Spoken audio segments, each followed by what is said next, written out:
ఊర్లకు రా, గ్రామ సభల్లో రా. ముఖ్యమంత్రి రేవంత్ రెడ్డి నువ్వు హైదరాబాద్లో కూర్చుండు కాదు, ఏ ఊర్లో గ్రామ సభకు వస్తావు రా, నేను కూడా వస్తా, పోదాంపా.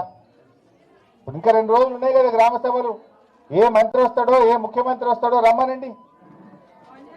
పోలీసులను పెట్టుకొని పోలీస్ పహార మధ్య ఎవడన్నా మాట్లాడితే వాడిని గొంతు నొక్కుతున్నారు, మాట్లాడితే కేసులు పెడుతున్నారు, మాట్లాడితే అరెస్టులు చేస్తున్నారు. అంటే ఇలా పోలీసులు అడ్డం పెట్టుకొని నిర్బంధాల మధ్య గ్రామ సభలు జరుపుతా ఉన్నారు. నవంబర్ 30వ తారీఖు నాడు ముఖ్యమంత్రి మహబూబ్నగర్లో చెక్ ఇచ్చిండు. ఇగో ఇది థర్డ్ లిస్టు, నేను 2750 కోట్ల చెక్ ఇస్తా అన్నాడు. నవంబర్ 30 పోయి ఇవాళ జనవరి 22, 2 నెలల 2 నెలలైనా చెక్ పాస్ కాదు. అంటే డమ్మి చెక్ ఇచ్చినావా రేవంత్ రెడ్డి? నువ్వు ఉత్తుత్త చెక్ ఇచ్చినావా? ఏంది ఇంత మోసం ఉంటుంది? నవంబర్ 30 నాడు 2750 కోట్లు రైతులకు ఇస్తున్నా, ఇక పడుతున్నాయి రేపు పొద్దుగాల బ్యాంకులో అన్నాడు. 2 నెలలైనా చెక్ పాస్ కాదా?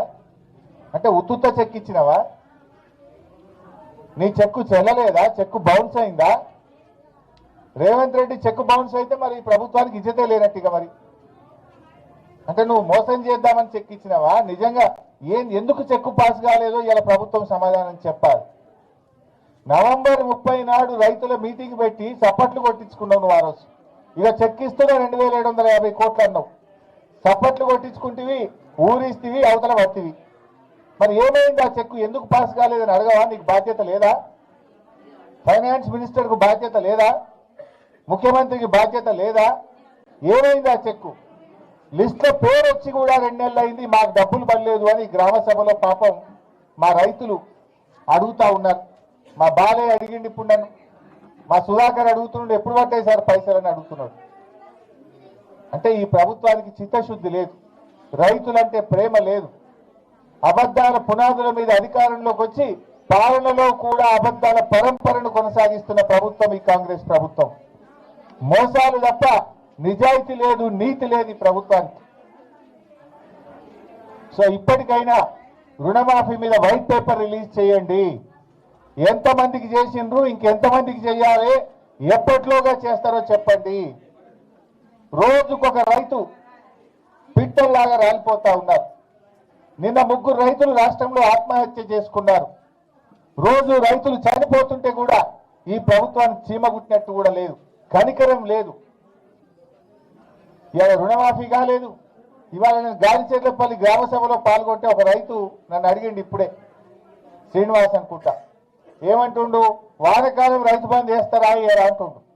నేను అడుగుతున్న శ్రీనివాస్ పక్షాన, గాలిచెర్లపల్లి రైతుల పక్షాన, తెలంగాణ రైతుల పక్షాన ఈ కాంగ్రెస్ ప్రభుత్వాన్ని అడుగుతా ఉన్నా, వానకాలం రైతు బంధు ఎప్పుడు వేస్తారు? వానకాలం యాసంగి కలిపి నువ్వు చెప్పింది ఎకరానికి 15,000 ఇస్తా అని చెప్పినావు. ఇంకా 15,000 వేస్తావా వేయవా? నిన్నేమో కొత్తగా కోత పెట్టి 6,000 అన్నావు. పోనీ 6,000 అన్నా, వానకాలం 6,000, యాసంగి 6,000, 12,000 వేయాలి కదా. ఇంకా 12,000 రైతు బంధు ఎప్పుడు వేస్తావు?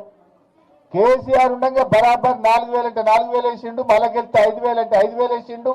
నువ్వు 7,500 అన్నావు. 7,500 అయిపోతుంది. ఇప్పుడు మాట మార్చి 6,000 అంటివి, 6,000 వేయకపోతుంది. వానకాలం సంగతి చెప్పవైతివి, యాసంగికి కోతలు పెట్టవత్తివి. సో ఇవాళ మా గాలిచెర్లపల్లి రైతులు అడిగిన మాటనే తెలంగాణ రైతుల మాట.